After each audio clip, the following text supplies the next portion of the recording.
Are you curious if people are still buying and selling homes right now? You might be surprised at the answer. Hey everybody, it's Virginia Corbett from Remax Town and Country, and I just wanted to reach out and do my regular monthly market update to all of you. I hope you're all doing as well as can be expected under the current circumstances. What I have been doing each week on Facebook, I've been giving weekly updates, but I do realize that some of you aren't on Facebook, or maybe you are on Facebook but we haven't connected yet. So I did want to still send out my regular monthly email to all of you. I'm going to talk about things a little bit differently than I have been in previous months, because with everything that's going on, a lot of those stats just aren't relevant to what we're seeing now.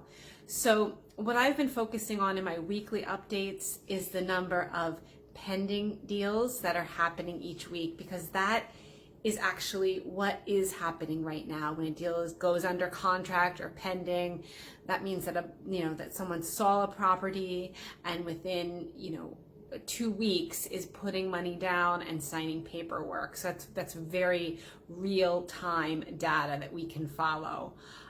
So in my weekly updates, I went through it each week, but right now I'm just going to talk about in the month of March. So for the whole month of March, during which that period of time we were starting to see the effects of stay in place, shelter in place circumstances, which culminated on the 20th of March when there was an executive order banning non-essential workers from leaving the home, and that even applied to realtors. And even though at a later point realtors were made essential, that was still with the caveat that we cannot take anyone into a home to show them a property. So any work that we do has to be done virtually.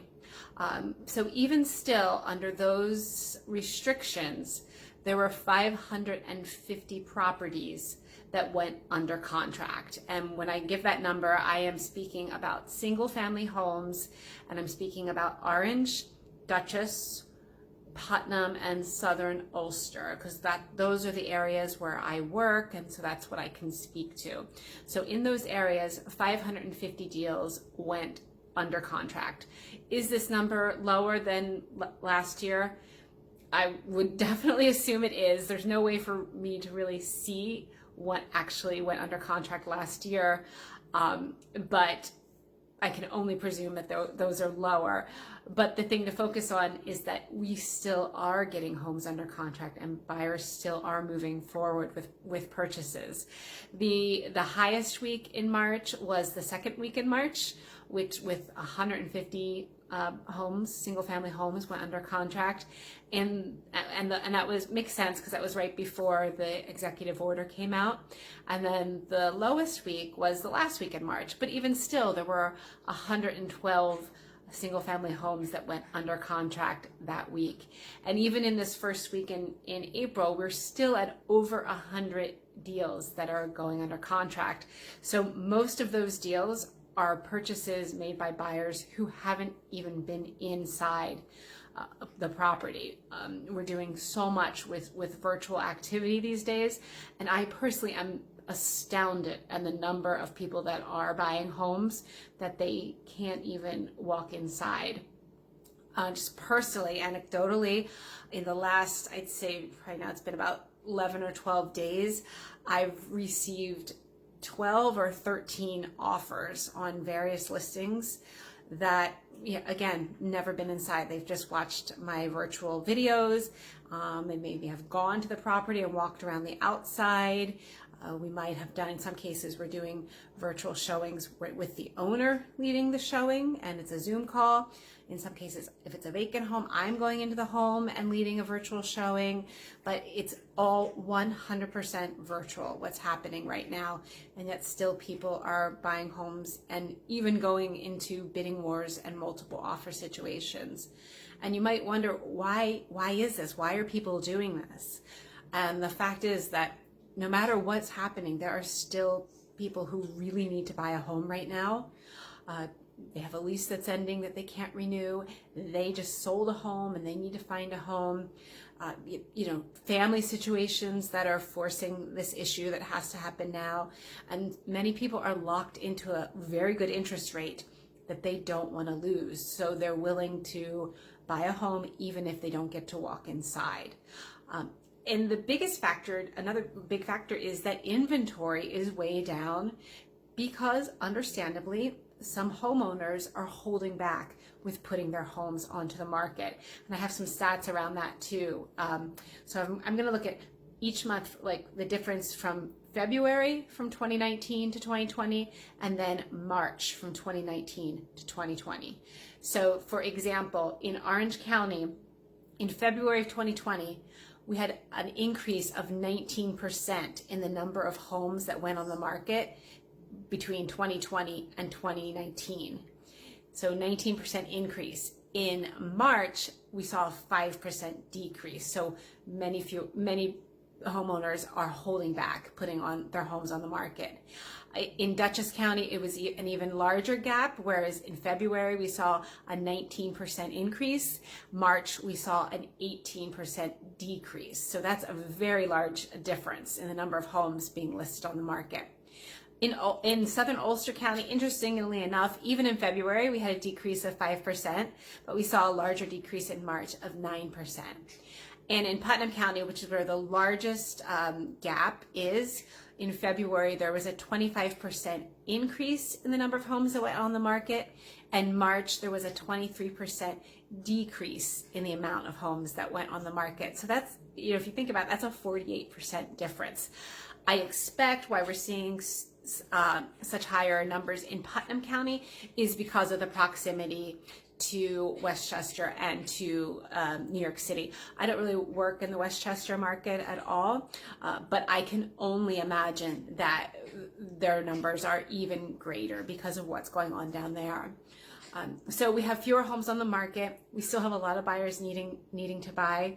We're already starting to see a big influx of buyers from New York City, Westchester, and even Long Island, some in New Jersey, that are realizing they don't want to live in such close proximity anymore, and they are looking to move, and they're coming to these counties. They're coming to Dutchess County.